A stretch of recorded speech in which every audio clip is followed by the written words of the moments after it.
A struggling father stands at the checkout line, clutching coupons like they're his last lifeline. His kids wait beside him, proud of their dad, until the cashier smirks and the customers start to laugh. The room echoes with shame, and his little girl tugs his sleeve with tears in her eyes. But just when it seems he can't sink any lower, a powerful figure steps in. Not just a customer, not just a boss. A billionaire. And his next move changes everything. Why would a man with endless wealth intervene in the life of a broke single dad? And what hidden battles is this father still fighting when pride, poverty, and the truth collide? Is this the break that saves his family, or the moment that tests him harder than ever before? Before we get into the story, comment below where in the world you are watching from today. The fluorescent lights buzzed overhead in Johnson's grocery as Ethan Miller pushed his cart down the cereal aisle. Every item in his basket had been carefully selected, each price calculated against his tight budget. His worn leather wallet held exactly enough for their weekly essentials, plus one special treat. "Dad, can we get these?" Sam's eager voice piped up as he held up a box of chocolate chip cookies. "Please? We haven't had them in forever?" Ethan checked the price and did some quick mental math. The generic brand was on sale, and he had a coupon. He managed a warm smile, though his heart ached at how such a simple request had become a luxury. "Sure, buddy. Put them in the cart." Sam's face lit up as he hugged the cookie box to his chest before carefully placing it among their other groceries. Lily, walking on the other side of the cart, gave her father a knowing look. At 10 years old, she understood more than she should about their financial situation. "Thanks, Dad," she said softly, slipping her small hand into his free one. They made their way through the store, Ethan double-checking his list and coupons at every turn. Each item represented a careful balance between necessity and cost. Store-brand pasta, marked-down bread, the cheapest vegetables he could find. The weekly shop had become a precision operation since Sarah's passing 2 years ago. Finally, they reached the checkout line. Ethan's stomach tightened as he noticed how busy it was. He began organizing his coupons while they waited, making sure each one matched their purchases exactly.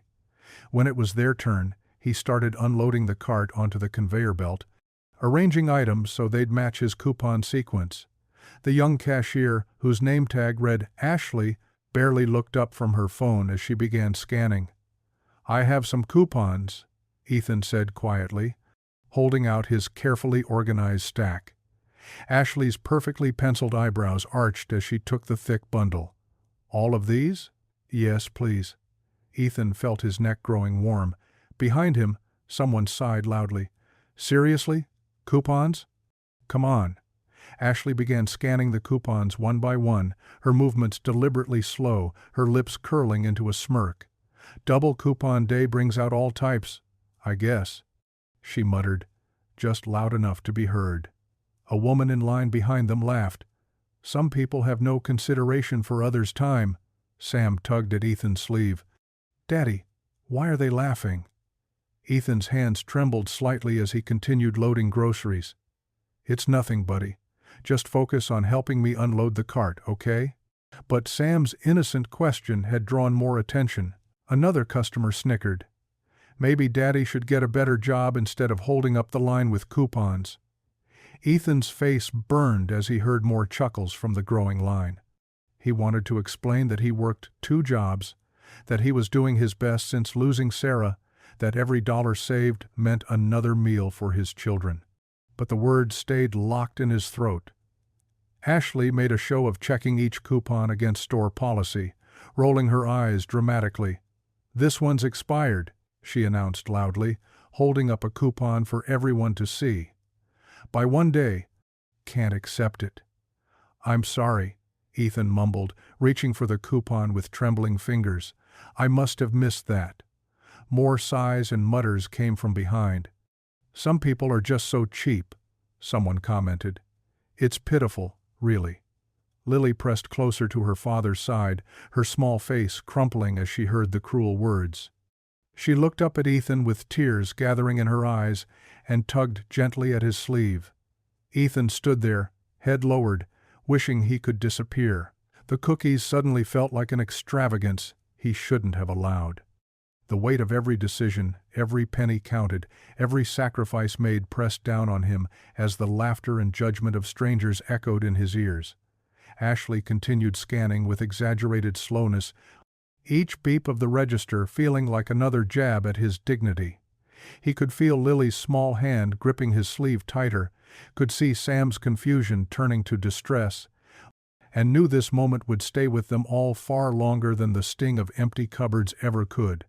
The fluorescent lights seemed to grow harsher, the air thicker, as Ethan stood there, a father simply trying to feed his children, reduced to a source of entertainment for strangers who knew nothing of his struggles or his love.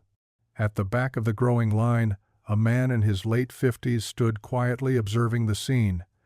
Daniel Whitmore wore a simple navy sweater and khaki pants that blended seamlessly with the Saturday morning crowd.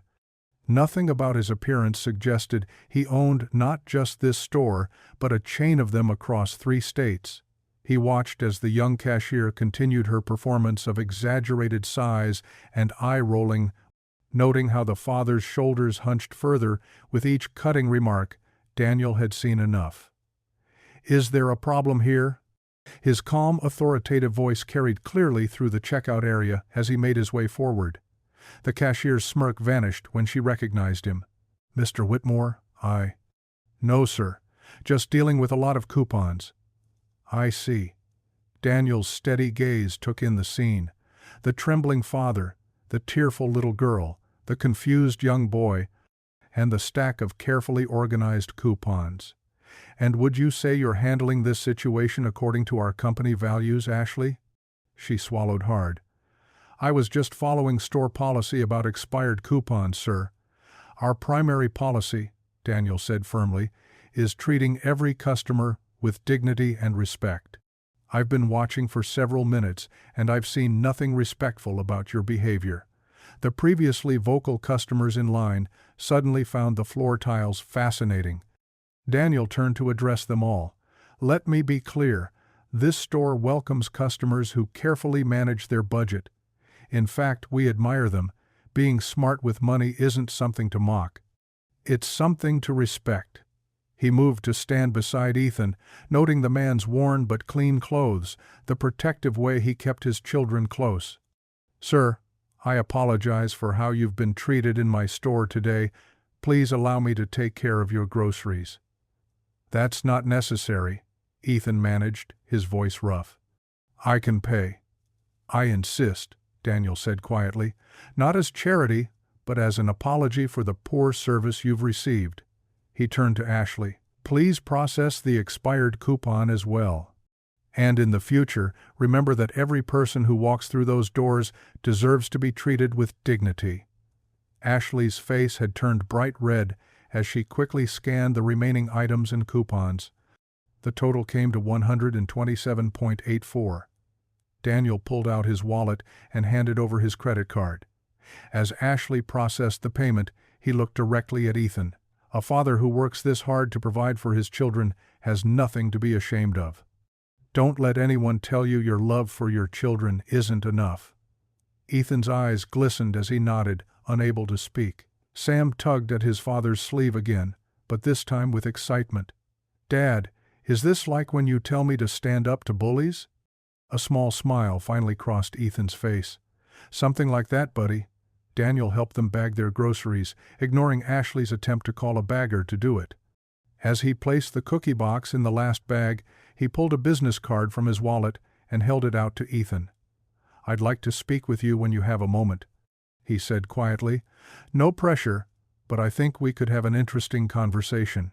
Ethan stared at the simple white card with its embossed lettering. "Daniel Whitmore, Chief Executive Officer." His hand shook slightly as he accepted it. Daniel gave him a warm smile, then turned to the children. "You have a wonderful father," he told them. "Never forget that." With a final nod to Ethan, he walked toward the exit, leaving behind a checkout area still ringing with stunned silence.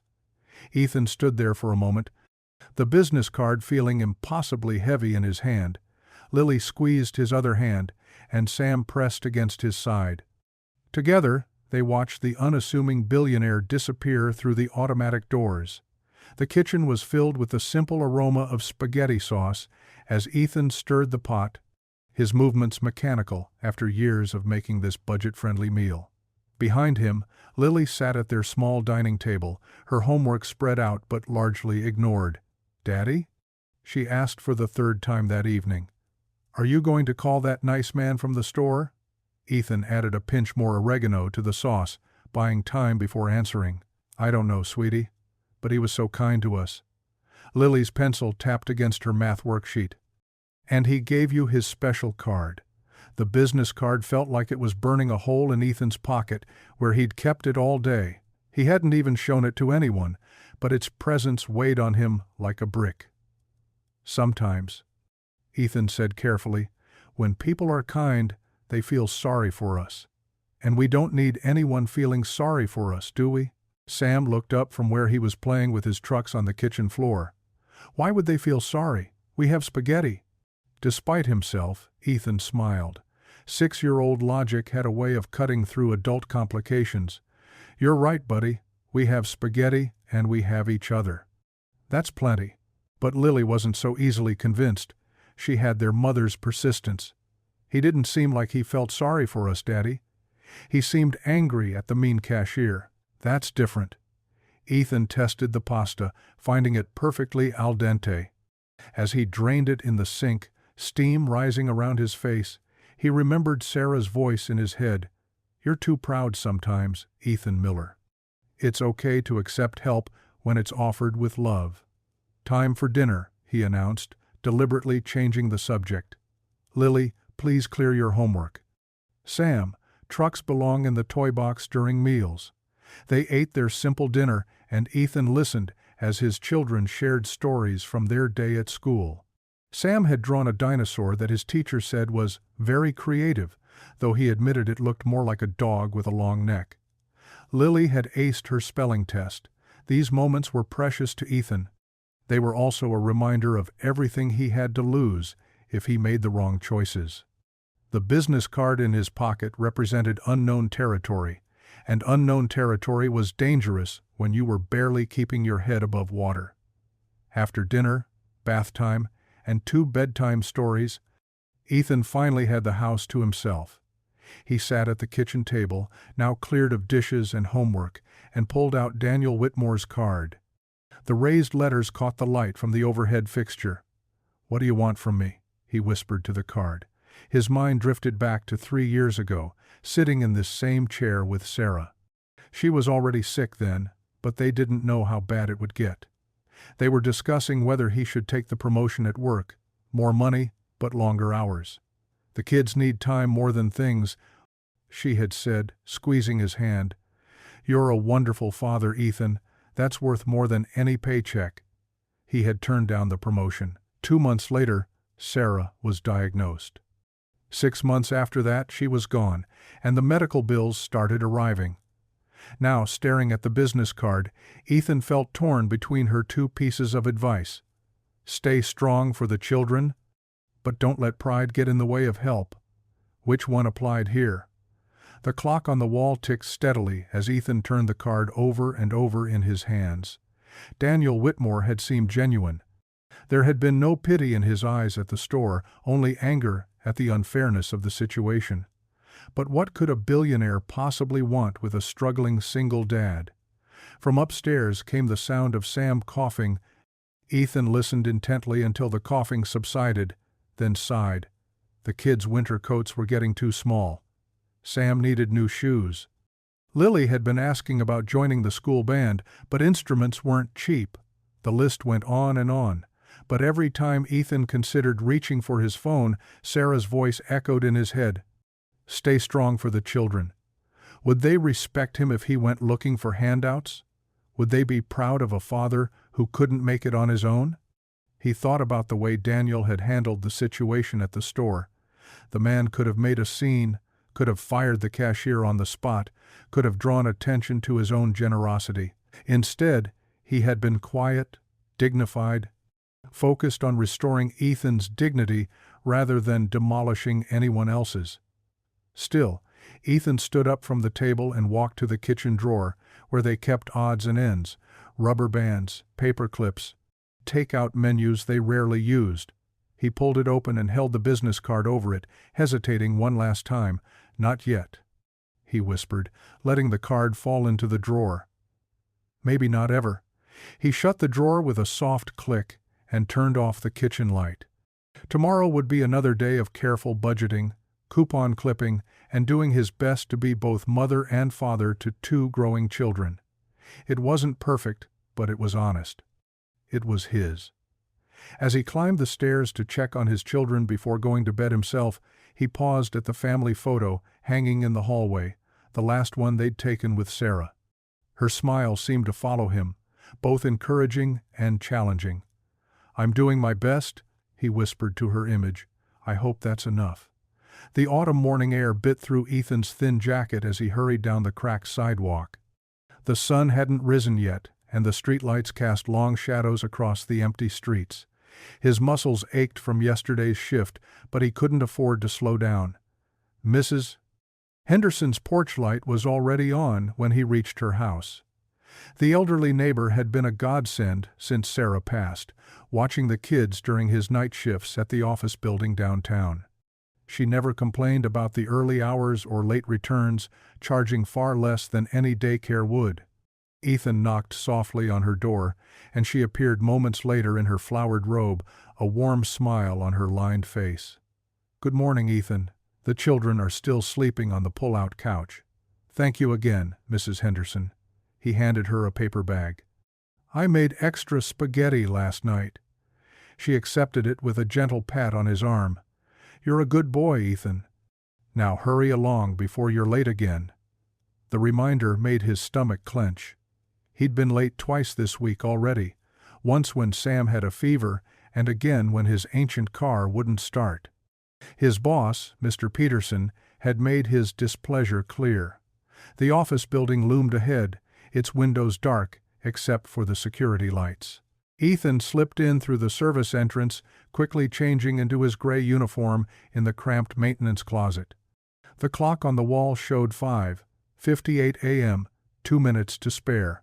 But as he grabbed his cleaning cart, Mr. Peterson's voice cut through the quiet hallway. "Late again, Miller?" Ethan's heart sank. He turned to face his supervisor, a man whose permanent scowl seemed carved into his face. "No, sir. I'm on time." "Barely." "Mr." Peterson checked his watch with exaggerated care. "And yesterday's bathrooms on the third floor weren't up to standard. I found water spots on the mirrors. I'm sorry, sir. I'll do better today." "See that you do." Mr. Peterson's eyes narrowed. "This is a professional building, Miller. We can't have slackers." There are plenty of people who'd be grateful for this job. The threat hung in the air between them. Ethan swallowed hard, thinking of Lily and Sam sleeping peacefully at Mrs. Henderson's. "Yes, sir. I understand." "Good." Mr. Peterson turned on his heel, his shoes clicking against the polished floor. "And, Miller? Next time you're even a minute late, don't bother coming in at all." Ethan gripped the handle of his cleaning cart until his knuckles turned white. He wanted to explain about Sam's fever, about the car troubles, about being a single dad trying his best. But explanations sounded like excuses, and excuses wouldn't pay the bills. The morning passed in a blur of mops, cleaning solutions, and endless rows of cubicles. Ethan worked methodically, checking every mirror twice, making sure not a single water spot remained. His back screamed in protest as he scrubbed floors and emptied trash bins, but he couldn't risk giving Mr. Peterson another reason to complain. By the time his shift ended at 2 p.m., exhaustion had settled deep in his bones. The walk home seemed longer than usual, each step an effort. All he wanted was to pick up his kids, maybe catch a quick nap before making dinner. But when he opened his front door, reality waited in the form of a red envelope on the floor. His hands trembled as he picked it up. The electricity bill marked "Final Notice" in bold letters. Ethan sank into a kitchen chair, the numbers swimming before his eyes. He'd been juggling bills for months, paying just enough to keep the services on. But this time, the amount was more than he had in his account. Without electricity, how would he keep the kids warm? How would Lily do her homework? How would he heat Sam's soup when he was sick? The business card seemed to call to him from the kitchen drawer. One phone call could probably solve everything. Daniel Whitmore had seemed sincere in his offer to help. But what would that help cost? His dignity? His children's respect? Ethan pulled open the drawer and stared at the card. The raised letters caught the afternoon light, making the phone number stand out clearly. His cell phone sat heavy in his pocket, fully charged, for now. No, he whispered, closing the drawer firmly. He'd figure something out. He always did. But as he climbed the stairs to his bedroom, the weight of worry pressed down on his shoulders. The electricity bill joined the growing list of problems that kept him awake at night. Sam's 2 small shoes, Lily's wish to join the band, the car's mysterious rattling sound, the leak in the upstairs bathroom. Ethan lay down on his bed, still in his work clothes. He had 2 hours before he needed to pick up the kids. 2 hours to rest, to worry, to try to come up with a solution that didn't involve admitting defeat. The ceiling fan spun lazily above him, while it still could. How many more nights would it run? How many more bedtime stories would he read under working lights? The questions chased each other around his tired mind as his eyes grew heavy. Just before sleep claimed him, Sarah's voice echoed in his memory. Stay strong for the children. He was trying. God knew he was trying, but as consciousness faded, one thought remained. Was being strong the same as being stubborn? In the kitchen below, the business card waited in its drawer, unused but not forgotten. The autumn afternoon painted the park in shades of gold and crimson. Ethan sat on a weathered bench, watching Sam chase falling leaves while Lily sketched in her notebook. These precious weekend moments with his children helped ease the constant worry about bills and work, if only for a little while. "Daddy, look!" Sam's excited voice rang out as he caught a particularly large maple leaf. "It's bigger than my hand." "That's amazing, buddy." Ethan managed a genuine smile. The simple joy in his son's face warmed something deep inside him. Lily looked up from her drawing. "Dad, can we get hot chocolate later? I saved some of my birthday money from Aunt Jenny." Before Ethan could answer, a familiar voice spoke from behind them. "Hot chocolate sounds like an excellent idea on a day like this." Ethan turned to find Daniel Whitmore standing there, dressed casually in jeans and a warm sweater. Despite his simple clothes, there was something distinctly dignified about his presence. "Mr. Whitmore," Ethan said, quickly standing up. His face flushed as he remembered their last encounter at the grocery store. Daniel's eyes crinkled warmly. "I recognize these young ones from the store." He smiled at the children. "You must be Lily and Sam." Sam bounded over, still clutching his leaf. "How do you know our names?" "Sam," Ethan started, but Daniel chuckled. "It's quite all right." He knelt to Sam's level, examining the leaf. "That's quite a find you've got there. Did you know maple leaves turn red because of something called anthocyanin?" "What's that?" Sam's eyes widened with curiosity. "It's a special chemical that helps protect the leaves when it gets cold," Daniel explained patiently. "Like a warm winter coat for trees." Lily had closed her sketchbook and moved closer, her natural shyness warring with interest. "Do you know about other trees, too?" "I know a little bit about many things," Daniel said, standing up. "But I'm always learning more. May I see what you're drawing?" Lily hesitated, then carefully opened her notebook. Daniel studied the sketch of the park with genuine appreciation. "You have quite a talent, young lady. The way you've captured the light through the trees is remarkable." A pleased blush colored Lily's cheeks. "Thank you, sir. Please, call me Daniel." He turned to Ethan. "You have wonderful children." Ethan nodded, his throat tight with emotion. "They're everything to me." "That's very clear." Daniel's expression grew serious. "Would you mind if we talked for a moment?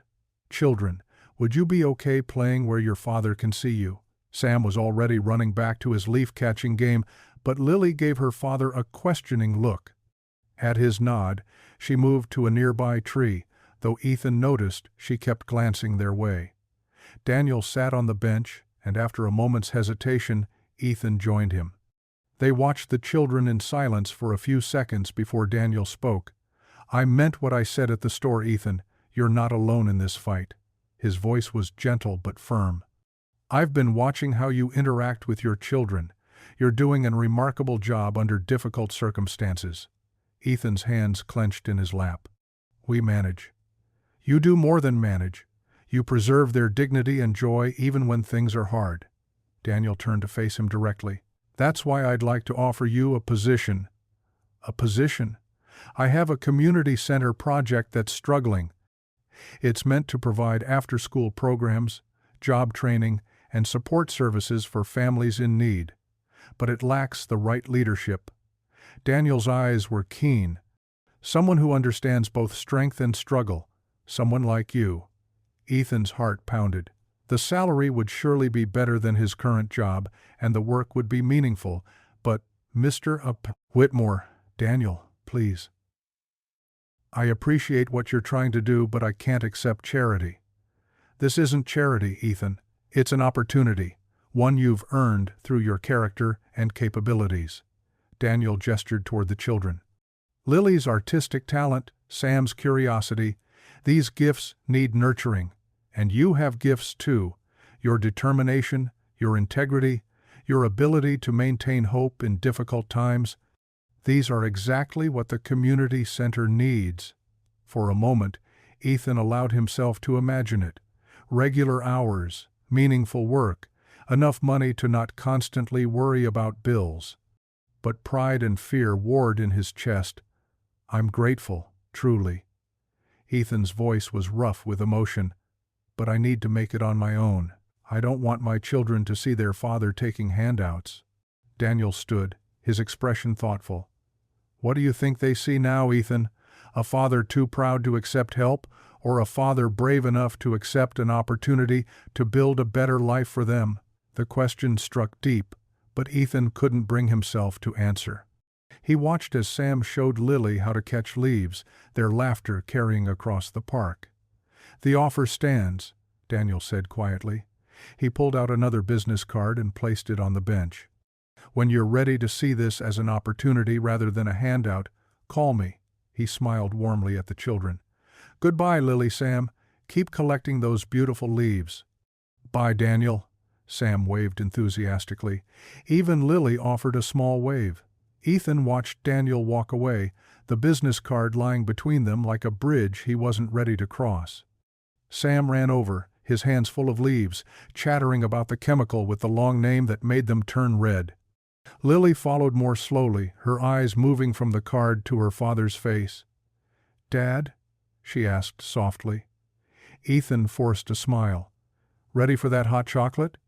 But as they gathered their things, he couldn't help slipping the card into his pocket, Daniel's words echoing in his mind. "You're not alone in this fight." The evening started like any other, with Ethan heating up leftover soup for dinner. But when Lily barely touched her bowl, he knew something was wrong. She never refused food, especially not her favorite vegetable soup. "I'm just tired, Dad," she insisted. But her usual sparkle was missing from her eyes. Ethan pressed his hand to her forehead, and his heart dropped. She was burning up. He tried to keep his voice steady.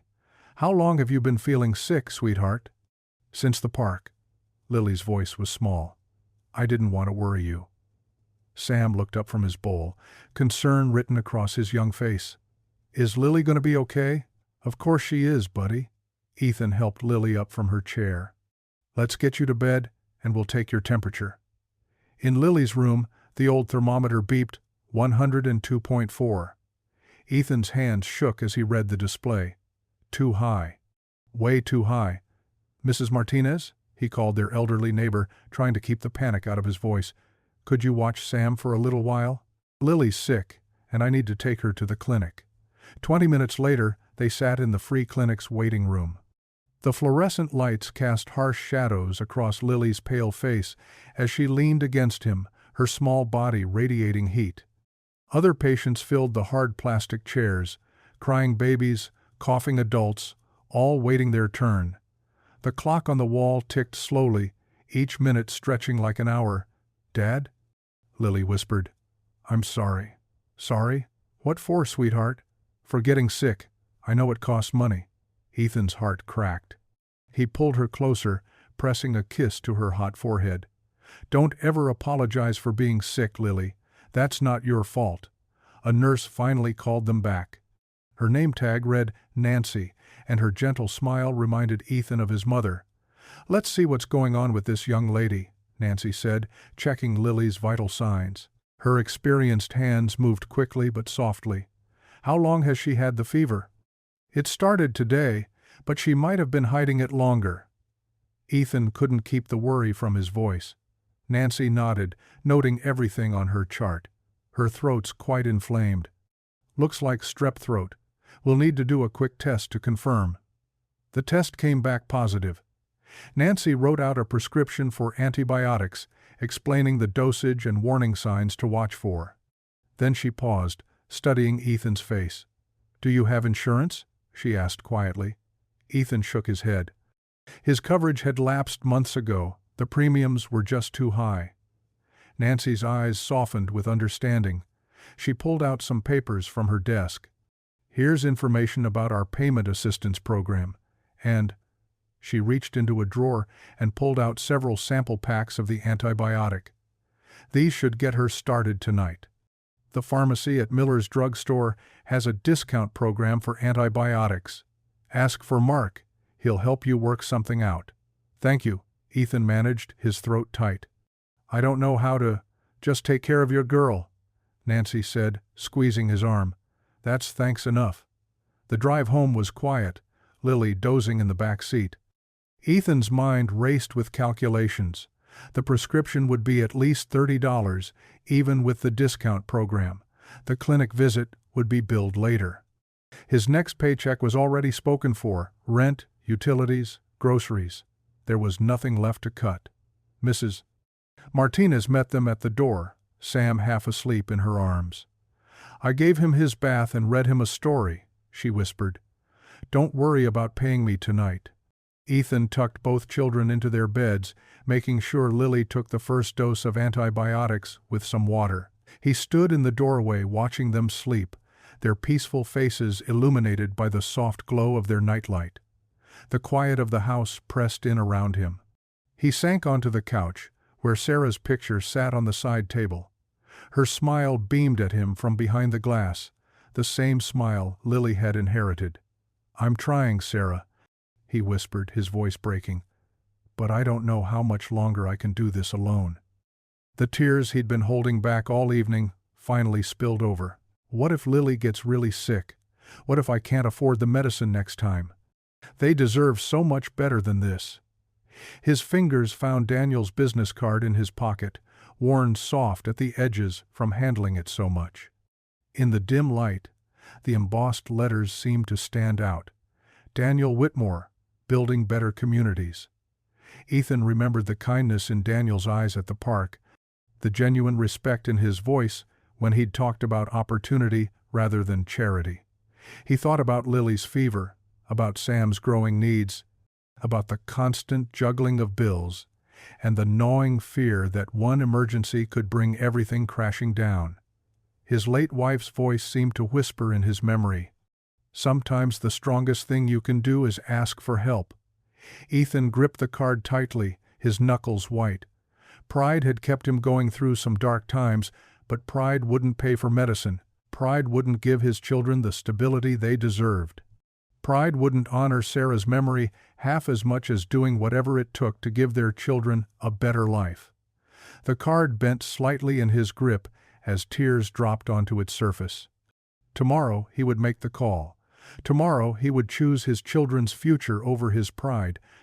But for now, he let himself cry in the quiet darkness, mourning the simple dream of making it on his own and gathering strength for the humble courage it would take to accept help. Through the thin walls, He could hear Lily's congested breathing, Sam's soft snores. The sounds of his whole world, sleeping peacefully, trusting him to make the right choice. He carefully smoothed out the wrinkles in Daniel's card and placed it on the coffee table, where he would see it first thing in the morning. "Okay, Sarah," he whispered to the silence. "Okay. I hear you. No more doing it alone." The morning sun cast long shadows across the downtown streets as Ethan walked hand in hand with his children toward the address on Daniel's business card. The brick building stood modest but well-maintained, with gleaming windows and a small brass plaque reading Whitmore Community Investments. Lily squeezed his hand. "Are you nervous, Dad?" "A little," Ethan admitted, managing a small smile. He'd been up most of the night, watching over Lily's fever and wrestling with his decision. Her temperature had finally broken around dawn, but the dark circles under his eyes testified to his sleepless vigil. Sam bounced beside them, full of morning energy. "Is this where the rich man works? The one who helped us with the groceries?" "His name is Mr. Whitmore, Sam," Ethan reminded him gently. "And yes, this is his office." They climbed the worn stone steps, and Ethan paused at the heavy wooden door. His reflection stared back at him from the polished brass handle. Tired eyes, wrinkled shirt, despite his best attempts to iron it, worry lines etched deep around his mouth. He took a deep breath and knocked. The door opened almost immediately, revealing Daniel in a simple button-down shirt and khakis. His face broke into a warm smile. "Ethan, I've been hoping you'd come." His eyes moved to the children. "And these must be Lily and Sam. Please, come in." The office interior surprised Ethan.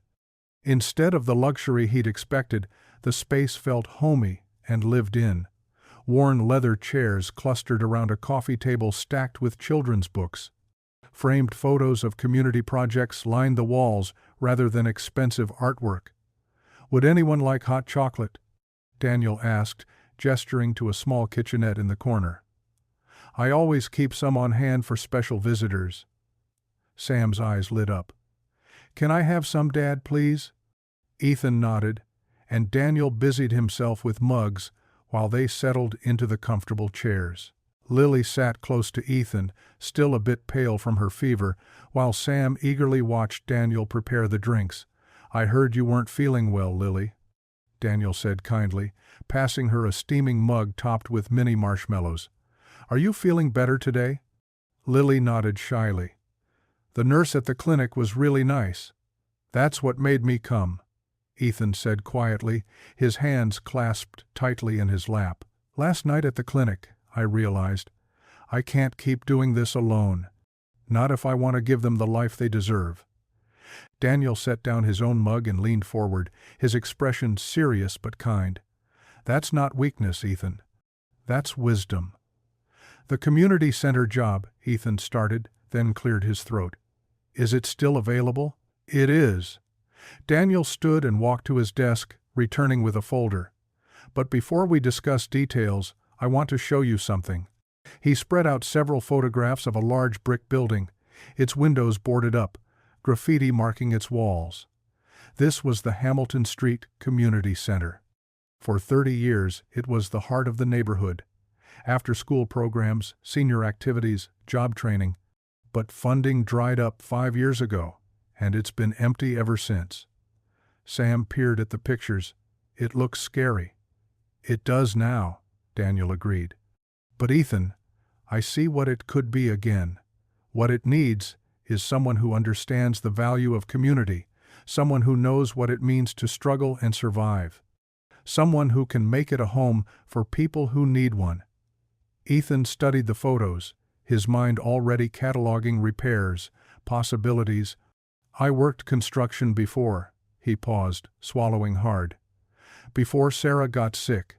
I know buildings, but I've never managed anything this big. You've managed to keep your family together through impossible circumstances," Daniel pointed out. "That takes more skill than you realize." He pulled out another document. "The salary is fair, enough to cover your needs, and then some. Full benefits, including health insurance for all 3 of you, starting immediately." Lily's hand found Ethan's, squeezing tight. He squeezed back, thinking of future doctor visits without fear, of medicine without choosing between prescriptions and groceries.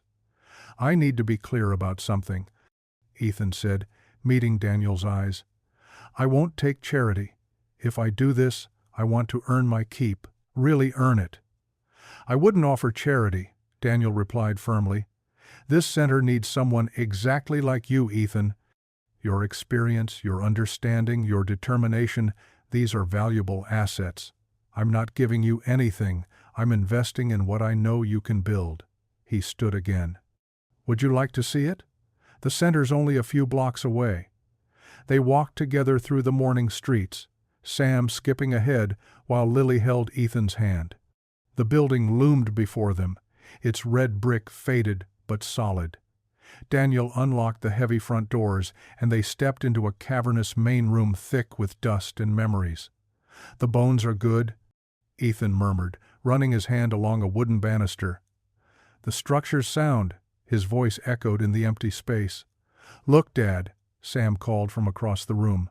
He stood in a shaft of sunlight streaming through a high window, dust motes dancing around him like golden sparkles. "It's like magic," and suddenly Ethan could see it. Children playing, seniors gathering for coffee, teenagers studying after school. He could see community blooming again within these walls, could see hope taking root in the very foundation. "When can I start?" he asked, his voice steady and sure. Daniel smiled. "How about today? We can handle the paperwork this morning, and you can begin planning the renovation immediately." They walked back to Daniel's office, Sam chattering excitedly about what color they should paint the walls, Lily quietly suggesting they could plant flowers outside. For the first time in months, Ethan felt something unfamiliar stirring in his chest, not just hope, but purpose. As they reached the office steps, Daniel paused. "Welcome to the team, Ethan. I think this is the beginning of something remarkable." Ethan stood a little straighter, holding his children's hands. "Thank you, Mr. Whitmore. Not for the job, for seeing something in me worth believing in." The early morning light filtered through the grimy windows of the Hamilton Street Community Center as Ethan unlocked the front door. The hinges creaked in protest, and a musty smell rushed out to greet him. He flicked the light switch, and about half of the overhead fluorescents sputtered to life, casting a dim glow over the dusty space. "Well," he muttered to himself, "guess I know where to start." He'd dropped the kids off at school earlier, promising them they could visit the center after classes. Now, standing in the quiet building, Ethan felt the weight of responsibility settle on his shoulders. But it wasn't the crushing weight he'd grown used to. This felt different, almost energizing. Setting down his toolbox and the cleaning supplies he'd brought, Ethan pulled out a small notebook and began walking the space. His work boots left clear prints in the dust covering the wooden floor. He jotted down notes as he went. Replace light bulbs, check electrical, deep clean, all surfaces, test plumbing. The main room was huge, with high ceilings and tall windows that would let in beautiful light once cleaned. Old folding chairs were stacked against one wall, many with broken legs or torn cushions. A collection of round tables sat covered in dust, their surfaces scratched but salvageable. Ethan rolled up his sleeves and got to work. He started with the windows, dragging over a sturdy ladder he'd found in a storage closet. As he scrubbed years of grime away, shafts of sunlight began piercing through, illuminating swirling dust motes in the air. Each clean window felt like opening another eye in the sleeping building. Around mid-morning, while he was examining a stuck window frame, he heard the front door creak. 3 teenagers stood in the doorway, peering in curiously. "Hey," called one of them, a lanky boy with a skateboard under his arm. "What's going on in here?" Ethan climbed down from the ladder. "Community center's getting a makeover. I'm Ethan, the new manager." The teens exchanged glances. The girl in the group, wearing a worn denim jacket covered in pins, stepped forward. "For real? This place has been dead forever."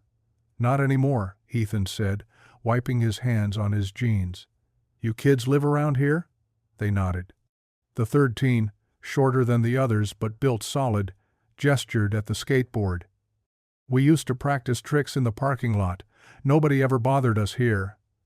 "I'm Marcus," said the first boy. "That's Jade, and he's Tommy. You really fixing this place up?" Ethan nodded, studying their curious faces. "That's the plan. Actually, maybe you could help me out. What would make you want to hang out here? What did this place used to have?" The teens wandered further in, looking around with new interest. Jade ran her hand along a dusty table. "My older sister used to come here after school. Said they had computers, helped with homework and stuff. And there was a basketball court out back," Tommy added. "The hoop's still there, but the concrete's all cracked now." Ethan pulled out his notebook again. "Tell me more." For the next 20 minutes, the teens walked him through their memories and wishes. Jade wanted a quiet study space where she could escape her crowded apartment. Marcus described a former music room where kids could practice instruments. Tommy just wanted somewhere safe to hang out that wasn't the street. "Listen," Ethan said when they finished, "if you're interested, I could use some help. The place needs a lot of work, but I can't pay much." "We'll do it for free," Jade interrupted. "Better than doing nothing all day. Plus," she grinned, "we get first dibs on everything when it opens, right?" Ethan smiled back. "Deal. But you have to promise to help keep other kids from vandalizing the place. This needs to be everyone's space, not just ours." They agreed eagerly, and soon Ethan had them helping him sort through the chairs, setting aside those that could be repaired. Their chatter filled the empty building with life, and Ethan found himself sharing stories about his own teenage years while they worked. During a water break, Ethan spread out some blank paper on a clean table. "Here's what I'm thinking," he said, sketching rough layouts. The teens clustered around, offering suggestions. "A computer lab here, study rooms there, maybe a small stage for performances. The basketball court could be resurfaced, the music room restored." The day flew by. The teens had to leave for dinner, but they promised to return tomorrow with friends. Ethan worked through the evening, losing track of time as he repaired chairs, tested faucets, and made detailed lists of needed supplies. His phone buzzed a text from the neighbor watching his kids, checking if he was okay. He hadn't realized how late it had gotten. Standing in the middle of the main room, Ethan looked around at the day's progress. Clean windows now let in the purple dusk light. Neat stacks of repairable furniture lined one wall, while broken pieces waited to be hauled away. His notebook was full of sketches and plans, and for the first time in years, he felt truly excited about tomorrow. He gathered his tools and headed for the door, flicking off the lights. Outside, he turned to lock up, the key solid and real in his hand. The old building loomed against the darkening sky, its clean windows reflecting the last rays of sunset. It wasn't much yet, but Ethan could see what it could become, what he could help it become. With determined steps, he walked to his car, already planning tomorrow's tasks. The community center waited behind him, no longer forgotten, ready for its second chance. The following week brought new life to the Hamilton Street Community Center. Ethan stood at the entrance, watching as a steady stream of kids arrived for the first official tutoring session. Marcus, Jade, and Tommy had spread the word through their school, and now 15 students filled the freshly cleaned main room. "Okay, everyone," Ethan called out, clapping his hands to get their attention. "Find a spot at the tables. We've got 3 volunteer tutors today who are going to help with math and English." The kids settled in, pulling out notebooks and textbooks. Ethan had managed to recruit 2 retired teachers and a college student who lived nearby. They moved between the tables, helping students work through problems and essays. Lily and Sam sat at their own small table near Ethan's makeshift office. His daughter was already deep in her reading assignment, while Sam colored quietly, occasionally looking up to watch the older kids with wide-eyed fascination. "Mr. Miller?" A woman in her 30s approached him, holding the hand of a young boy who clutched a math workbook. "I heard about the tutoring from my neighbor. Kevin's been struggling with fractions." "Of course." Ethan smiled warmly, leading them to an empty spot. "Mrs. Chen specializes in math. She'll take good care of him." Throughout the afternoon, more parents dropped by. Some stayed to watch, others just to thank him.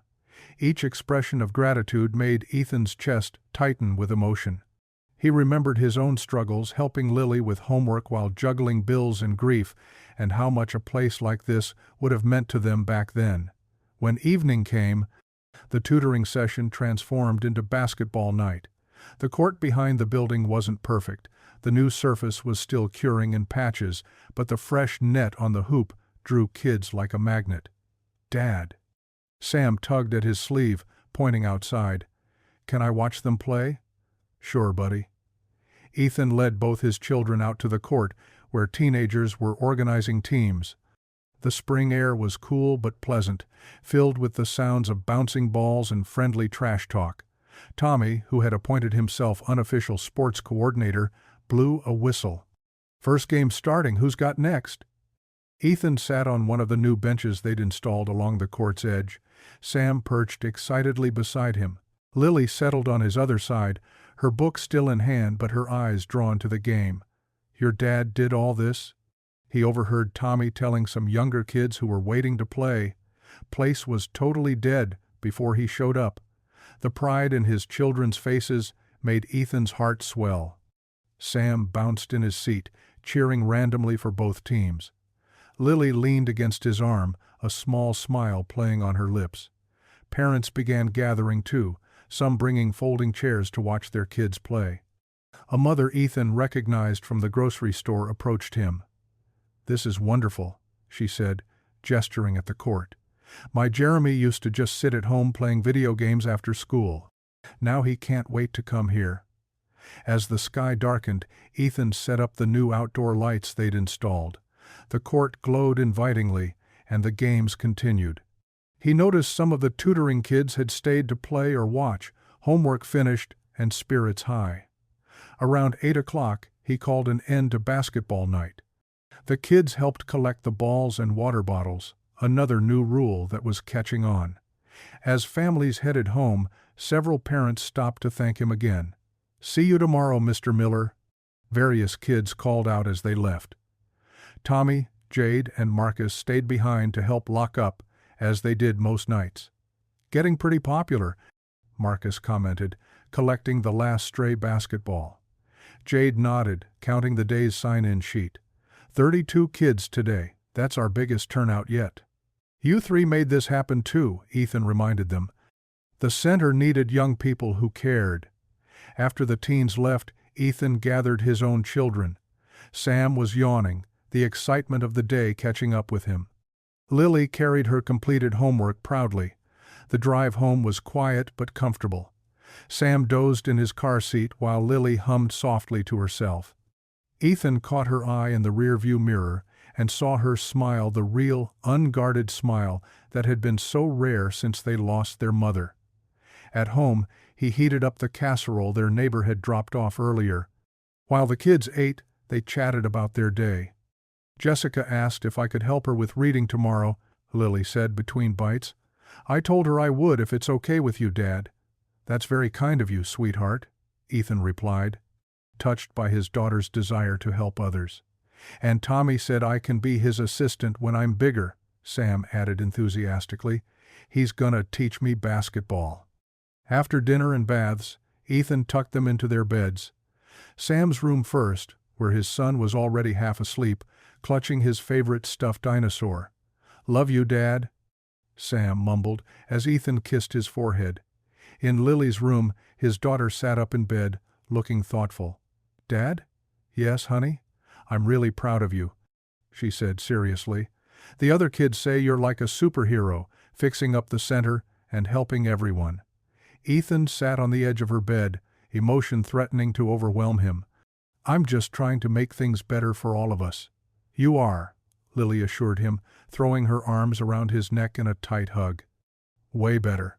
He held her close, breathing in the clean scent of her shampoo. When he tucked her in, her eyes were already heavy with sleep. Standing in her doorway, watching both his children drift off, Ethan felt a warmth in his chest he hadn't experienced in a long time. "Maybe we're finally turning a corner," he whispered, more to himself than to them. The morning sun streamed through the community center's newly cleaned windows, casting long shadows across the polished floor. Ethan moved between the tables, adjusting chairs and straightening supplies for the day ahead. The sound of the door opening made him look up. Daniel Whitmore stood in the entrance, dressed in his characteristic simple clothing, a plain button-down shirt and khakis that gave no hint of his wealth. He nodded warmly to Ethan, but didn't immediately approach. Instead, he settled quietly into a corner chair, watching as parents began dropping off their children for the morning activities. Ethan continued his work, aware of Daniel's presence but focused on greeting each arrival. He helped a young girl find her math workbook, directed two boys to the art corner where they were working on a mural, and answered questions from a concerned mother about the afternoon's schedule. "You've created something special here," Daniel said softly after the morning rush had settled. He stood and walked over to where Ethan was organizing the day's attendance sheets. "The community did this," Ethan replied, straightening up. "I just opened the door." Daniel shook his head, a knowing smile on his face. "Don't diminish your role, Ethan. I've been watching. These people trust you. The children look up to you. That doesn't happen by accident." They walked together through the main room, where small groups of kids were engaged in various activities. Some worked on homework, others played board games, and in the corner, Lily was helping a younger girl sound out words in a picture book. "Sarah would have loved this," Ethan said quietly, watching his daughter. The words slipped out before he could stop them, and he felt his throat tighten at the mention of his late wife. Daniel placed a gentle hand on his shoulder. "Tell me about her." They moved to Ethan's small office, where children's artwork now decorated the walls. Ethan sank into his chair, running a hand through his hair. "She was a teacher," he began, his voice soft but steady. "She always said every child deserved a chance to shine. When she got sick." He paused, collecting himself. "The medical bills took everything. I promised her I'd keep the kids safe, give them a good life, but sometimes it feels impossible. Yet, here you are," Daniel observed, "giving not just your children, but dozens of others, exactly what Sarah believed in a chance to shine." Ethan looked down at his desk, fighting the emotion rising in his chest. "I almost didn't take this job. My pride," he shook his head. "I was so afraid of looking weak, of being seen as a charity case." "Pride can be both armor and prison," Daniel said thoughtfully. "The trick is knowing when to wear it and when to set it aside." He leaned forward in his chair. "You know what I see when I look at you, Ethan? A man who chose his children's future over his own pride. That's not weakness, that's the kind of strength that changes lives." A comfortable silence fell between them. Outside the office, they could hear the happy chaos of children playing, learning, growing. "I still doubt myself," Ethan admitted. "Every decision, every new program. I wonder if I'm doing the right thing." Daniel smiled. "That doubt? It's what makes you good at this. You care enough to question, to consider, to improve, but don't let it paralyze you." He gestured to the center beyond the office walls. "The results speak for themselves." Sarah used to say something similar, Ethan remembered, a ghost of a smile crossing his face. "She'd tell me I thought too much and felt too little." "Wise woman," Daniel nodded. "She'd be proud of you now, Ethan. Not just for what you've built here, but for how you've built it with compassion, integrity, and genuine care for others." Ethan stood and walked to the window, watching the children outside. Tommy was teaching younger kids basketball basics, showing the same patience Ethan had shown him. "I've learned something about resilience," Daniel continued, joining him at the window. "It's not about never falling, it's about how you rise and who you help up along the way. The hardest part," Ethan said slowly, "is accepting help yourself. When you offered me this job, I saw it as charity. Now I understand it was really an opportunity, not just for me, but for everyone here." Daniel nodded approvingly. "That's exactly what it was. I provided the building and resources, but you provided the vision, the heart. This place works because of who you are, Ethan, not because of my money." They watched as Lily organized a reading circle, her confidence growing daily as she helped younger children. Sam darted between groups, spreading his infectious enthusiasm. "Your children are thriving," Daniel observed. "They are," Ethan agreed, his voice thick with emotion. "For the first time since Sarah died, they're really thriving." "That's your real success story," Daniel said. "Everything else, the programs, the activities, the community support, it all grew from your love for them." Ethan turned to face Daniel. "Thank you," he said simply. "Not just for the opportunity, but for letting me find my own way with it." "You've earned every bit of respect you've gained here," Daniel replied. "I'm just grateful I could help clear the path." They walked back into the main room together. A group of parents had arrived for the afternoon programs, and they greeted Ethan warmly, sharing updates and asking questions. Daniel watched as Ethan moved among them with natural ease, no longer the uncertain man from the grocery store. At the door they shook hands, no longer benefactor and recipient, but equals who shared a vision for their community. Daniel's grip was firm and warm, his eyes bright with approval. "Keep trusting yourself, Ethan," he said. "You've found your calling here." The summer evening buzzed with excitement as Ethan stood at the entrance of the community center, greeting families as they arrived for the grand reopening celebration. Strings of twinkling lights crisscrossed the courtyard, and colorful banners fluttered in the gentle breeze. The scent of barbecue and fresh-baked cookies wafted through the air, drawing people toward the food tables. "Mr. Miller," called Mrs. Rodriguez, approaching with a large tray. "I brought extra empanadas, just like you asked." Her teenage son Miguel followed behind, carrying more containers. "Thank you so much," Ethan said warmly, directing them to the buffet area where volunteers in matching blue shirts efficiently arranged the growing feast. Local restaurants and families had outdone themselves with donations. There were mountains of fried chicken from Pete's Diner, 3 kinds of pasta from Antonio's, and enough homemade desserts to feed half the town.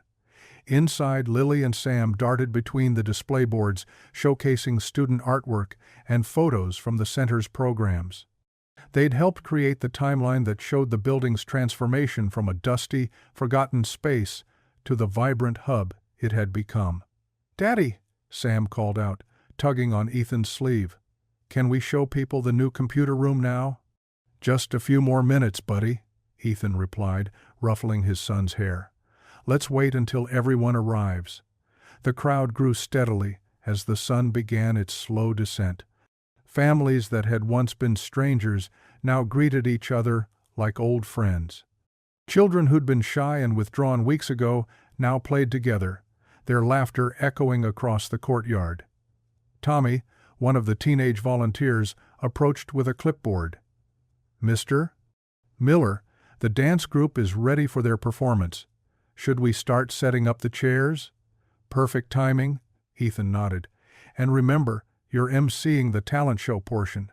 "Got it," Tommy grinned, his confidence a far cry from the troubled kid who'd first skulked into the center months ago.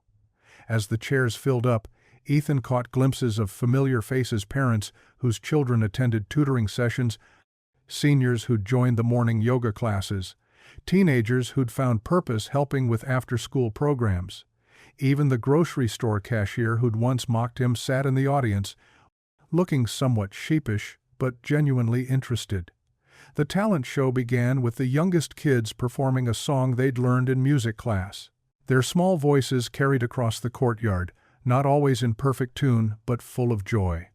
Parents recorded on their phones, dabbing at tears and smiling proudly. Between acts, Lily and Sam took turns leading tours of the renovated building.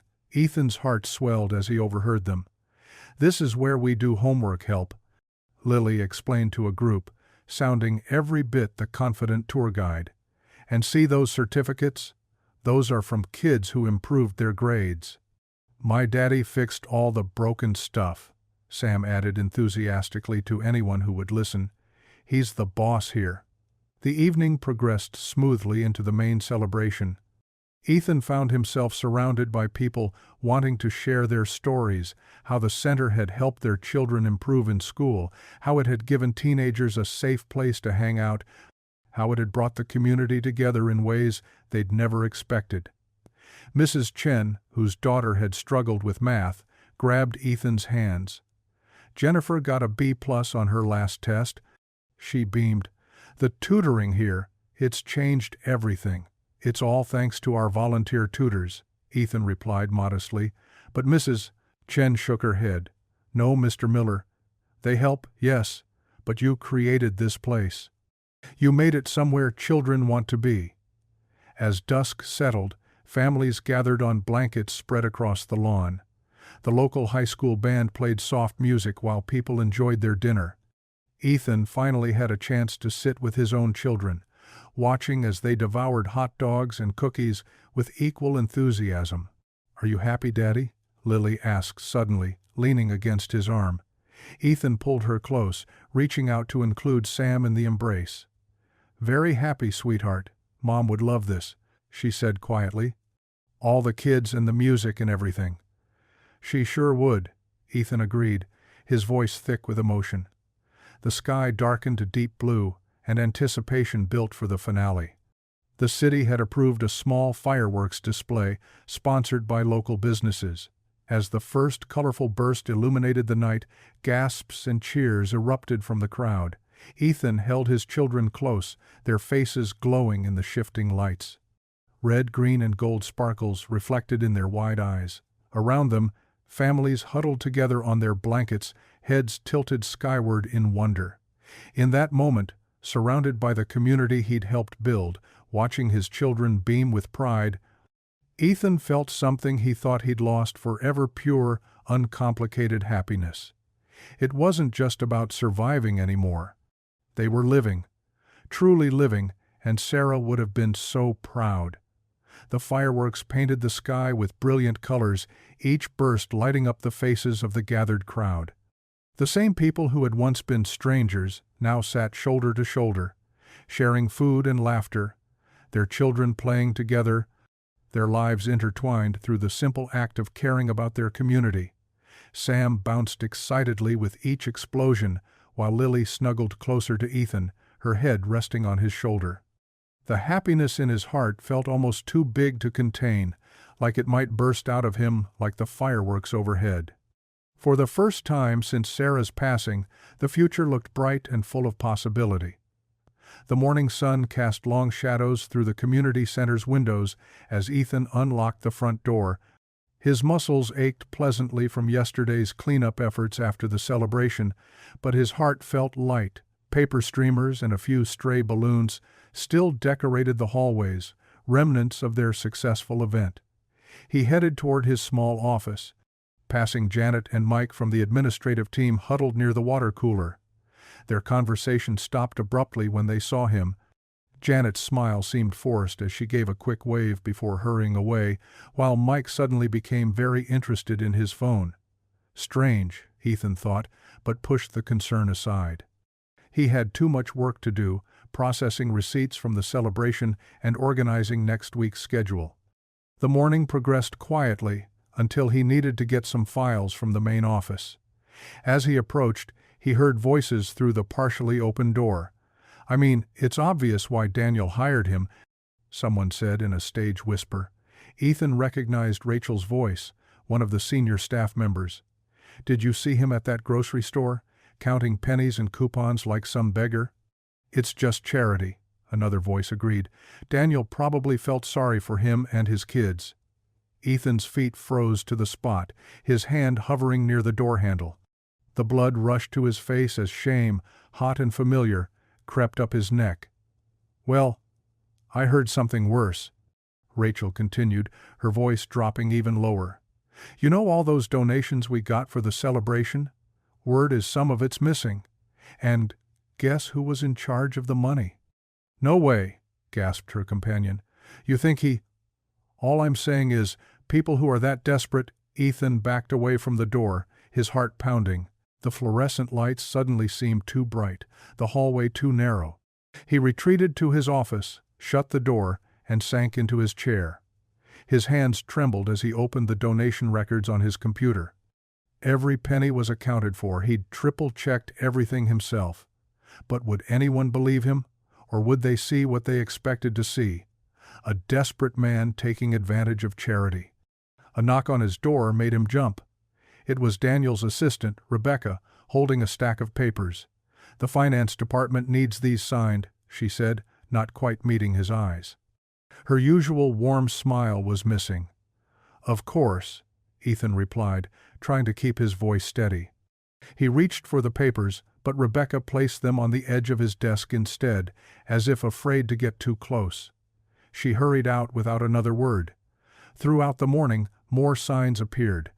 People took different routes to avoid passing his office. Conversation stopped when he entered the break room. Someone had written, "Thief," in small letters on the whiteboard in the staff room, quickly erased when they saw him looking. By lunchtime, the whispers had grown louder. 2 board members walked past his office, speaking and carrying voices about financial irregularities and background checks. The older women who ran the seniors program canceled their afternoon meeting with him, citing vague concerns. Ethan's phone buzzed with a text from the school. Lily wasn't feeling well and needed to be picked up early. He grabbed his jacket, grateful for the excuse to leave, but dreading having to return tomorrow.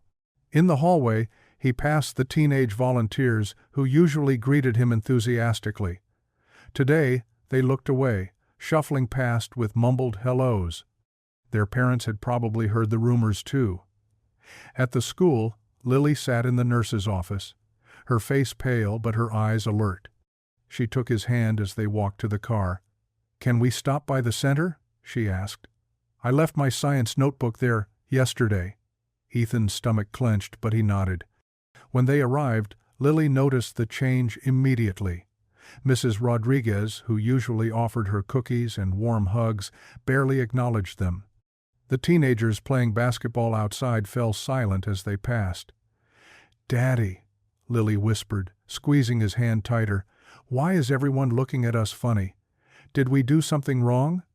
The innocent question hit him like a physical blow. He watched his daughter's face cloud with confusion and hurt as more people avoided their eyes or turned away completely. "No, sweetheart," he managed to say, "we didn't do anything wrong." But the words felt hollow as they walked home, Lily's small hand clutched in his. She kept looking back over her shoulder, trying to understand why the place that had felt like a second home yesterday now felt so cold and unwelcoming. The same shame that had burned in his chest at the grocery store months ago returned full force. Once again, he felt like a spectacle, a charity case, someone to be pitied or suspected. The pride and confidence he'd built over the past months crumbled like sand. They were almost home when Lily stopped walking. "Those ladies were whispering about you," she said, her voice small. "I heard them say mean things, but they're wrong. Aren't they, Daddy?" Ethan looked down at his daughter's trusting face, seeing the shadow of doubt and worry in her eyes. The same expression she'd worn that day in the grocery store when people had laughed at them. He'd promised himself she'd never have to feel that way again. "Why do people have to be so mean?" she asked, her lower lip trembling slightly. Ethan didn't have an answer. They walked the rest of the way home in silence, his daughter's hand warm in his, while the whispers and accusations echoed in his mind. Everything he'd built, all the respect he'd earned, seemed to be slipping away like water through his fingers. As they reached their front door, Lily turned to him one more time. "Everyone looked at us different today," she said softly. "Just like before." "I don't like it, Daddy." Ethan's heart broke a little more as he unlocked their door, the weight of judgment and suspicion settling heavily on his shoulders. All he'd wanted was to provide for his children with dignity. Now, once again, he felt marked by shame, watched and whispered about, his integrity questioned. The community center that had become their sanctuary now felt like another place they didn't belong. Another dream crumbling to dust. Another failure to add to his growing list. The kitchen clock ticked softly in the quiet house. Ethan sat alone at the worn wooden table, bills and paperwork spread before him under the dim light of the overhead lamp. His fingers traced the edge of his resignation letter, just a few simple sentences he'd typed up after putting the kids to bed. The community center's monthly budget reports lay scattered nearby, each figure meticulously documented. He'd gone through them 3 times now, searching for any mistake that could have sparked the rumors. But everything balanced perfectly, down to the last cent. Not that it seemed to matter anymore. Once whispers of theft started, truth became irrelevant.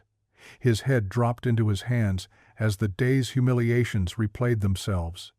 The sideways glances, the sudden silences, the way people stepped back when he approached it, was all too familiar.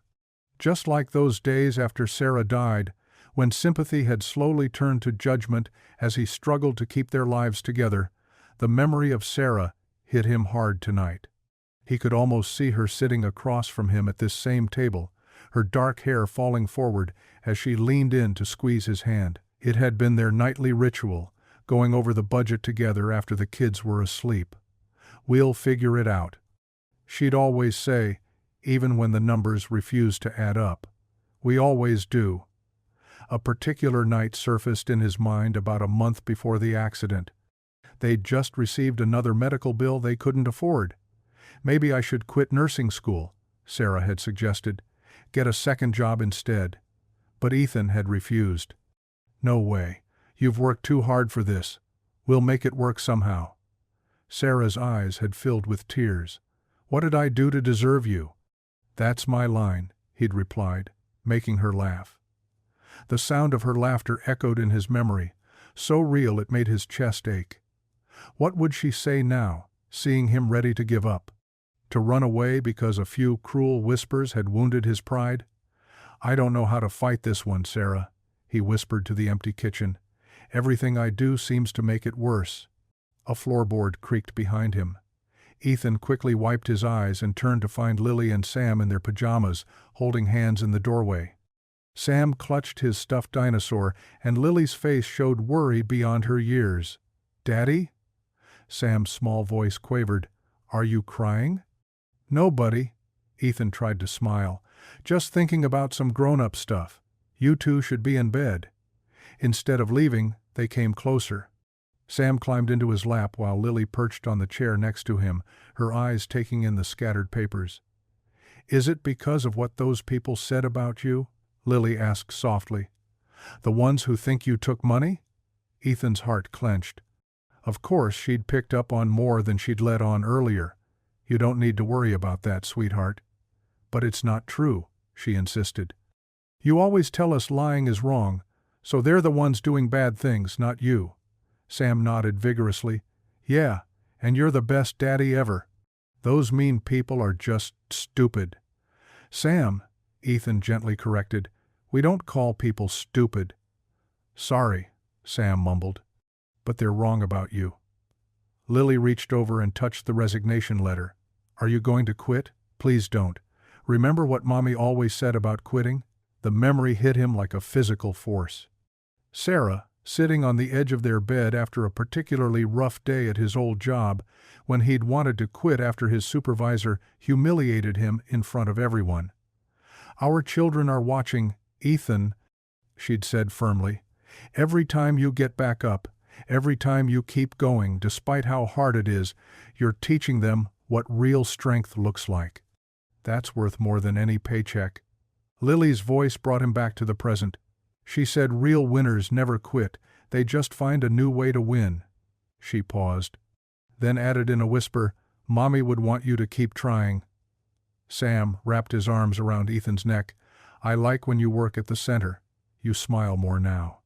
And you taught those big kids how to play basketball real good." "Well," Ethan corrected automatically, making both children giggle. "And remember Tommy?" Lily continued. "He was failing math until you started the tutoring program. Now he gets B's. His mom cried when she thanked you." Ethan hadn't known that. He'd just seen Mrs. Rodriguez quickly wiping her eyes that day, but hadn't realized why. And Jenny's dad. Sam chimed in. He said you're the only person who believed in him when he wanted to teach art classes. One by one, his children recalled moments he'd almost forgotten. The elderly couple who found friendship at the senior bingo nights. The teenage girl who'd stopped skipping school after joining their morning reading club. The single mom who finally found affordable childcare through their after-school program. The center was sad before you came, Lily said. Now it's happy. You did that, Daddy. Sam nodded against his chest. You make everything better, just like Mommy used to. Ethan hugged his son tighter, tears threatening again.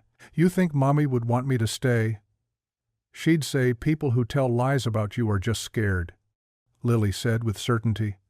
Because you show them what good people do, and maybe they're not ready to be good yet. The wisdom in her words, so like her mother's, struck him deeply. He looked at his children, really looked at them. They'd been through so much, lost so much. Yet here they sat, offering comfort to him with such pure faith in his goodness. Lily stood and wrapped her arms around both him and Sam. Daddy, she whispered, Mommy would be so proud of you. Please don't give up. In that moment, holding both his children, Ethan felt Sarah's presence more strongly than ever. He could almost hear her voice joining Lily's, Don't give up. Show them what real strength looks like. The resignation letter seemed to mock him from the table. With his free hand, he reached over and crumpled it into a ball. The heavy silence in the boardroom pressed down on Ethan like a physical weight. His shoulders slumped as he gathered his papers, preparing to walk away from everything he'd built. The faces around the conference table blurred through unshed tears. Just then, a chair scraped against the floor. Daniel Whitmore stood, his presence commanding immediate attention. Though dressed in his usual simple attire, his bearing carried unmistakable authority. Before Mr. Miller leaves, Daniel's voice cut through the tension, I believe we all need to hear something important. He pulled out a leather portfolio and laid several documents on the table. These are the complete financial records from the community center for the past 3 months. Ethan paused, his hand still on his briefcase. Daniel spread the papers across the polished wood surface, gesturing for board members to look. Every donation, every expenditure, every receipt is accounted for down to the last penny. Daniel's finger traced along columns of numbers. In fact, under Mr. Miller's management, we've seen a 30% increase in community participation while operating 15% under budget. Murmurs rippled through the room. Daniel held up a hand for silence. But there's something else you should see. He produced another document, this one marked with bright sticky notes. This is an email chain between Janet Cooper, our bookkeeper, and several board members, deliberately spreading false information about Mr. Miller's management. Janet's face went pale. She started to speak, but Daniel continued, Ms. Cooper, you were upset when Mr. Miller questioned some of your accounting practices last month, weren't you? Practices that, I might add, my personal audit has found quite concerning. The room erupted in whispers. Janet slumped in her chair, her earlier accusations forgotten as her own misconduct came to light. I didn't, she began weakly. The numbers don't lie, Ms. Cooper. Daniel's voice was firm but not unkind, and neither does Mr. Miller. Which is precisely why he's exactly who we need here. Daniel turned to address the entire room, his presence filling the space with quiet authority. When I first met Ethan Miller, he was being mocked for using coupons to feed his children. Lesser men might have lashed out in anger. Instead, he showed dignity and grace. Ethan's throat tightened as he remembered that day, the shame and humiliation now transformed by Daniel's words into something different, something like strength. When I offered him this position, he refused charity. He insisted on earning everything through hard work. Daniel's eyes met Ethan's. And that's exactly what he's done. Look around you. Look at what the community center has become. Board members shifted in their seats, several nodding in agreement. Through the boardroom windows, they could see children playing basketball on the newly renovated court, parents chatting on fresh-painted benches. Ethan Miller didn't just manage a building, he created a home for this community. A place where children find mentorship, where families find support, where hope grows. Daniel's voice softened, and he did it all while raising two wonderful children on his own, never once complaining, never once asking for special treatment. The door creaked open, and Lily and Sam peeked in, their eyes wide with concern for their father. They must have been waiting outside, sensing something important was happening. "You know what makes a true leader?" Daniel continued, smiling at the children. "It's not the ability to follow rules or manage money, though Ethan has proven exceptional at both. It's the capacity to inspire others, to lift them up, to show them their own worth." He turned back to the board members, his voice gaining strength. "I didn't give Ethan Miller a chance. He gave us one. He showed us what real integrity looks like, what true resilience means. He reminded us that every person deserves dignity, respect, and the opportunity to prove themselves." Janet had tears streaming down her face now. Whether from shame or realization, it wasn't clear. Several board members were nodding vigorously, papers forgotten in front of them. "So, no, Ethan," Daniel said, turning to face him directly. "You will not be resigning today. Instead, I'm promoting you to Director of Community Outreach with a seat on this board. Because we don't just need your management skills. We need your heart, your vision, and your unwavering commitment to doing what's right." The room burst into applause, starting slowly but building to a thunderous crescendo. Lily and Sam couldn't contain themselves any longer. They ran across the room, throwing themselves into their father's arms. Ethan caught them, holding them tight as tears finally spilled down his cheeks. "See, Daddy," Lily whispered against his neck. "We knew you were good. We knew it all along." Sam squeezed his father's leg. "You're the best daddy ever," he declared loudly, making several board members chuckle warmly. Ethan held his children, overwhelmed by the moment, by the vindication, by the pure love radiating from his kids. Through blurry eyes he saw Daniel watching them with a gentle smile, and in that moment, Ethan felt something he hadn't experienced in years: complete and absolute belonging. Monday morning brought a different kind of bustle to the community center. Ethan arrived early, as usual, but something had shifted in the air. Where whispers once followed him, warm smiles now greeted his path. The morning sunlight streamed through freshly cleaned windows, catching dust motes that danced in golden rays. Mrs. Thompson, who lived 3 doors down from the center, approached him first. Her weathered hands twisted her floral apron as she spoke. "Mr. Miller, I owe you an apology. I believed those terrible rumors, and I should have known better." Ethan's chest tightened, but not from pain this time. "Please, call me Ethan," he said softly, "and there's nothing to apologize for." "There is," she insisted, her eyes misty. "You've done so much for this place, for our children." "My Tommy hasn't stopped talking about the tutoring program since it started. His grades are up for the first time in years." Before Ethan could respond, more parents began arriving with the morning drop-offs. Each one seemed to pause, wanting to share a kind word or a grateful smile. Mr. Rodriguez, whose daughter attended the after-school program, clasped Ethan's hand firmly. "Mi hermano," he said, emotion thick in his voice. "What you did here, standing strong when others doubted, it shows our children what real strength looks like." Throughout the morning, similar encounters kept happening. The basketball coach, who'd initially been skeptical of Ethan's leadership, now brought him coffee. The elderly volunteers who ran the senior reading program left homemade cookies on his desk with little notes of encouragement. By lunchtime, Ethan's office held an impromptu collection of small gifts. Hand-drawn cards from kids, baked goods from parents, even a potted plant from the garden club. Each item represented more than just an apology. They were tokens of trust restored, of community rebuilt. Sarah Chen, one of the teenage volunteers, stuck her head in around noon. "Mr. Miller? We were wondering if you'd help us plan the spring festival. The kids really want you to be part of it." Ethan looked up from his desk, where he'd been reviewing program proposals. "Of course, Sarah. I'd be honored."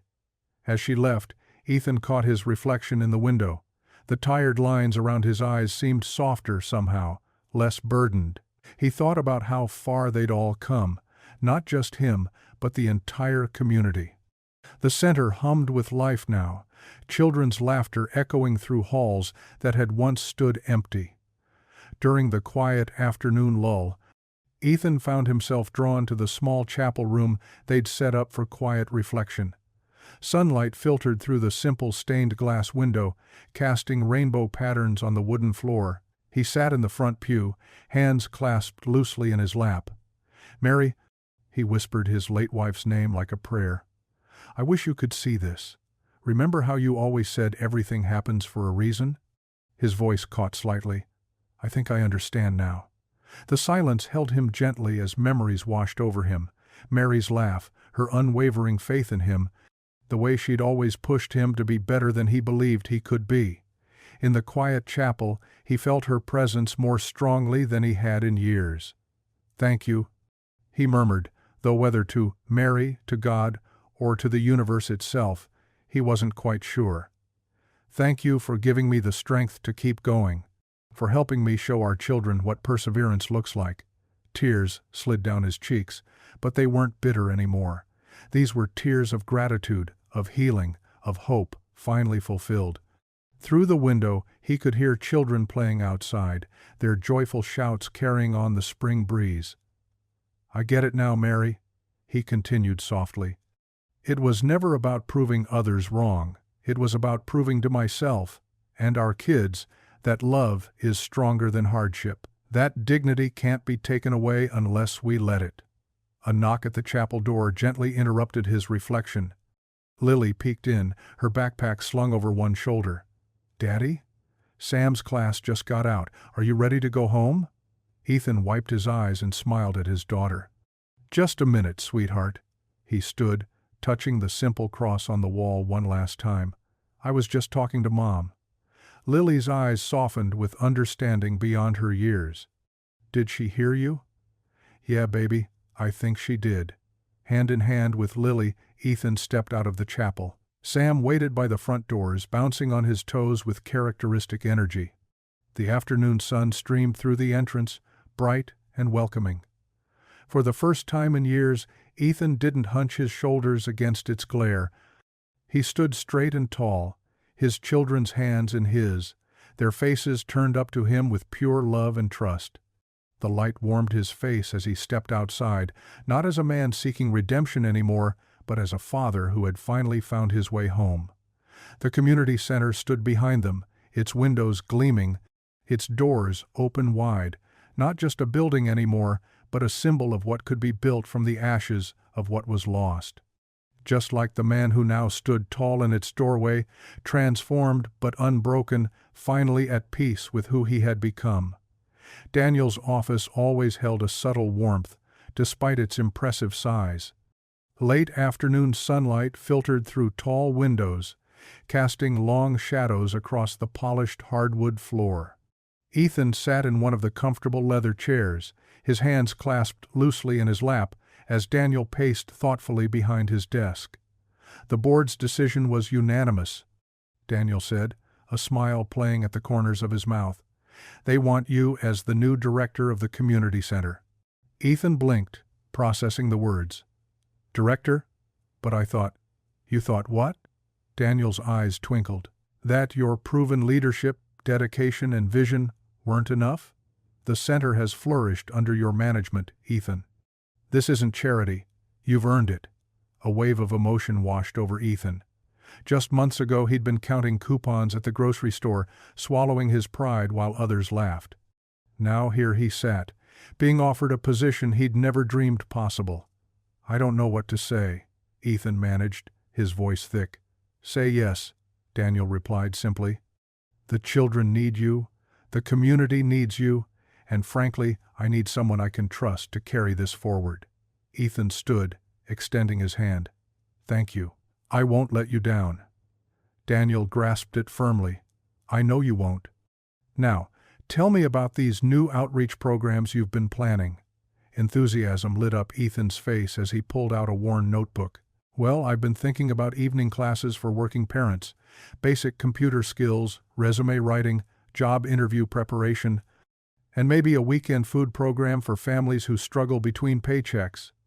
They spent the next hour discussing possibilities, Daniel nodding approvingly as Ethan outlined his vision.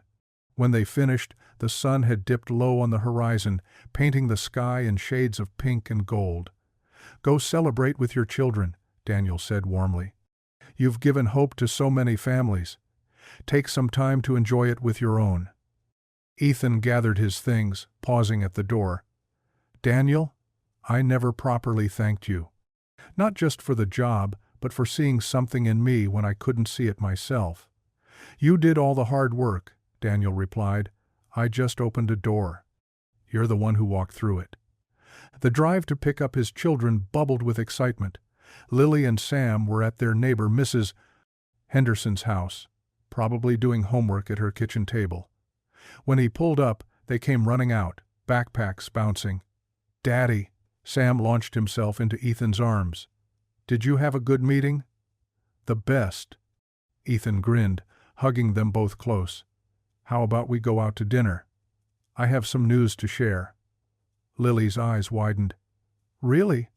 But it's not even a special occasion."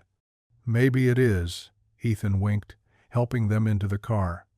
They chose the local diner, nothing fancy but worlds away from the days when even a simple meal out seemed an impossible luxury. The red vinyl booths squeaked as they slid in, and the overhead fans spun lazily in the warm evening air. "Can I have a chocolate milkshake?" Sam asked hopefully. "Me too?" Lily chimed in. Ethan nodded, smiling at their delight. "Sure, tonight we celebrate." Over burgers and fries, Ethan shared his news. The children's faces lit up with pride and excitement.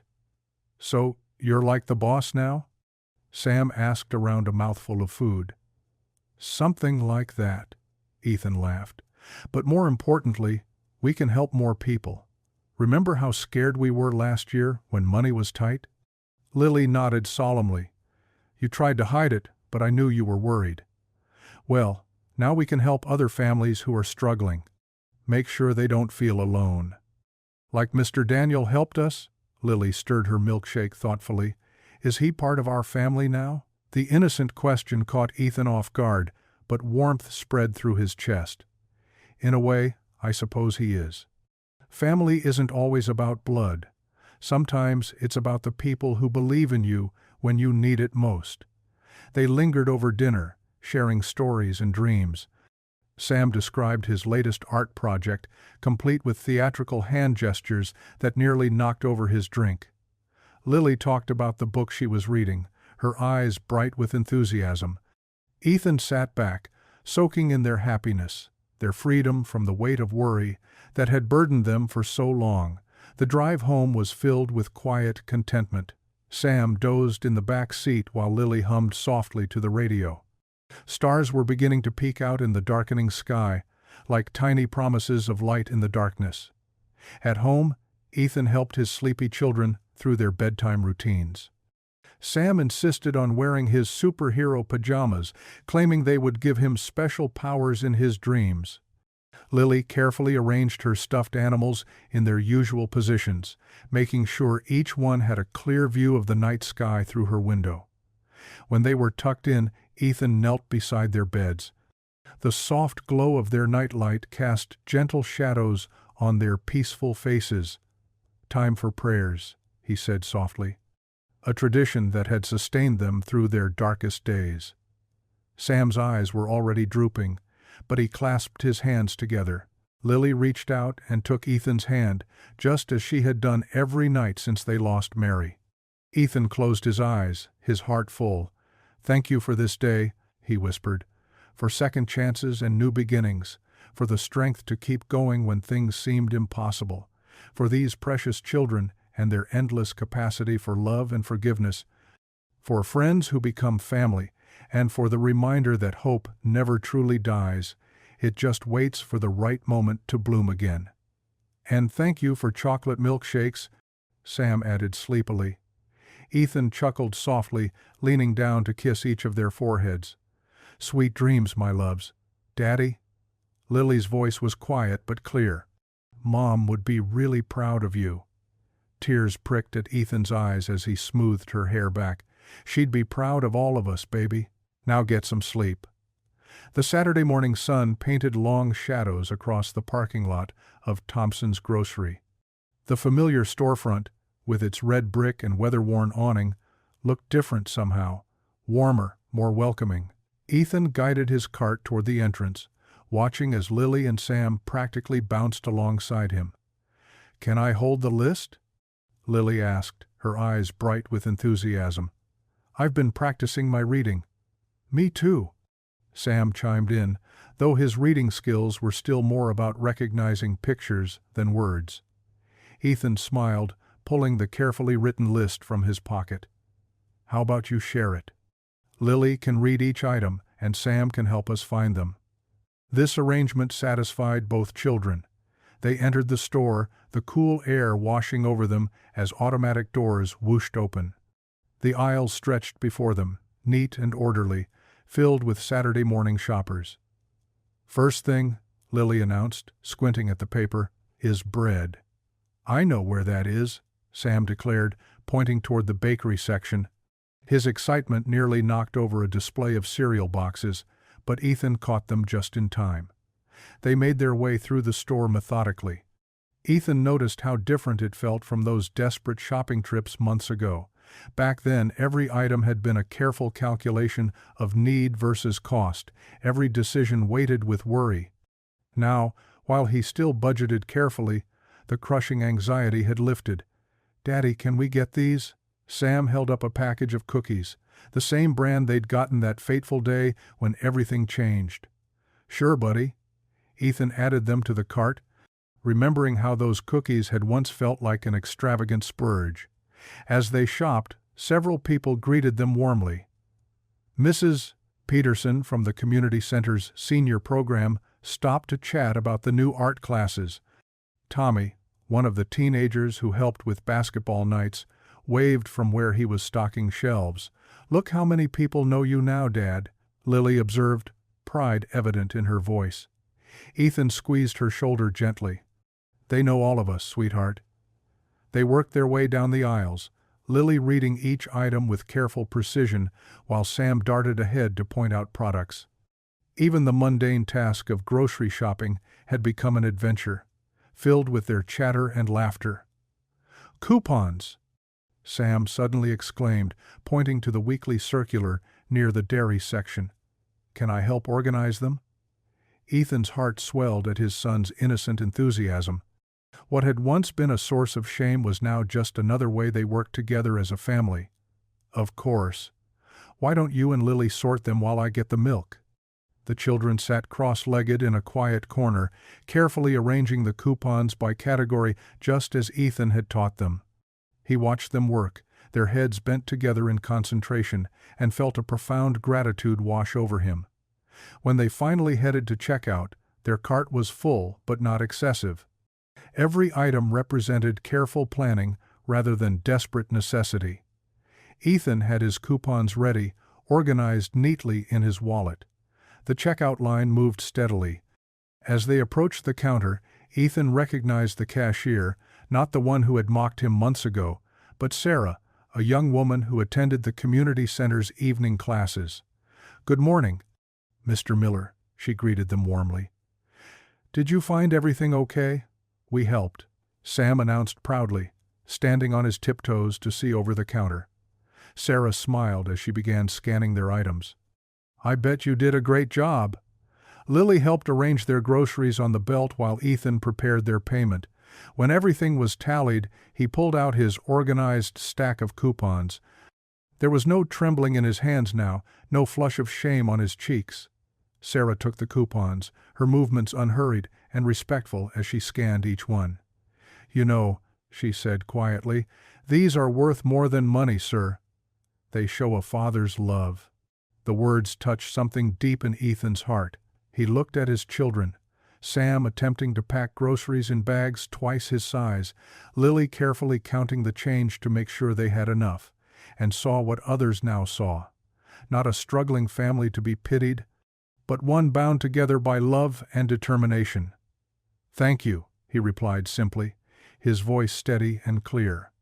As they gathered their bags, other customers waited patiently. There were no sighs of irritation, no whispered comments. Instead, he caught several smiles, particularly from an elderly woman who watched Sam's enthusiastic bagging attempts with obvious delight. They walked out into the late morning sunshine, Lily and Sam each insisting on carrying a light bag. Ethan felt the warmth on his face, remembering how he had once hurried to his car with his head down, desperate to escape judgment. Now he walked tall, matching his steps to his children's shorter strides, unashamed and unafraid. The sunlight fell gently on them as they crossed the parking lot, turning Lily's hair to gold and making Sam's eyes sparkle. Their shadows stretched long behind them, three figures moving together in perfect harmony. In this moment, Ethan knew with absolute certainty that they had overcome not just financial hardship, but something far more crippling: the shame that had threatened to break their spirits. They had done it together, with dignity, with faith, and most importantly, with love. If you enjoyed the story, I handpicked this next story that you will enjoy. Please don't miss this one. Click here to watch it.